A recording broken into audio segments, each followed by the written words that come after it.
យន្តហោះ F-16 ថៃទម្លាក់គ្រាប់បែកលើឃ្លាំងអុកញ៉ាវងដួងបណ្ដាឲ្យមានមនុស្សរងរបួស2នាក់ករណីកងកម្លាំងយោធាថៃបន្តឈ្លានពានមកលើដែនអធិបតេយ្យភាពកម្ពុជានៅព្រឹកថ្ងៃទី18ខែធ្នូនេះដោយបានប្រើប្រាស់យន្តហោះចម្បាំង F-16 ទម្លាក់គ្រាប់បែក3គ្រាប់មកលើឃ្លាំងមួយកន្លែងនៅក្រុងប៉ោយប៉ែតដែលជាកម្មសិទ្ធិរបស់អុកញ៉ាវងដួងបណ្ដាឲ្យមានការខូចខាតសម្ភារៈនិងមនុស្សរងរបួសស្រាលចំនួន2នាក់នេះបើតាមអ្នកនាំពាក្យរងក្រសួងមហាផ្ទៃលោកទូចសុខាអ្នកនាំពាក្យរងក្រសួងមហាផ្ទៃបានឲ្យដឹងនារសៀលថ្ងៃប្រហ័សនេះថានាព្រឹកថ្ងៃទី18ខែធ្នូឆ្នាំ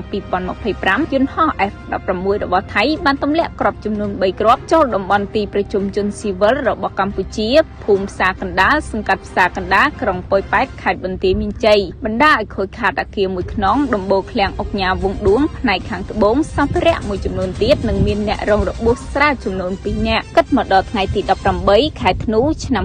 2025ដែលជាថ្ងៃទី12ហើយភាគីថៃនៅតែបន្តរំលោភបំពានលើបទឈប់បាញ់និងសេចក្តីថ្លែងការណ៍រួមស្តីពីកិច្ចព្រមព្រៀងសន្តិភាពរវាងកម្ពុជានិងថៃដែលភាគីកម្ពុជានិងថៃបានចុះហត្ថលេខាកាលពីថ្ងៃទី26ខែតុលាឆ្នាំ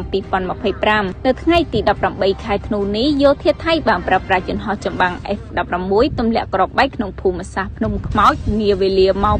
9:51 នាទីនិងម៉ោង 17 នាទីយោធាថៃបានប្រើប្រាស់យន្តហោះចម្បាំង F-16 ទម្លាក់គ្រាប់បែកក្នុងភូមិសាស្ត្របែកខេត្តព្រះវិហារ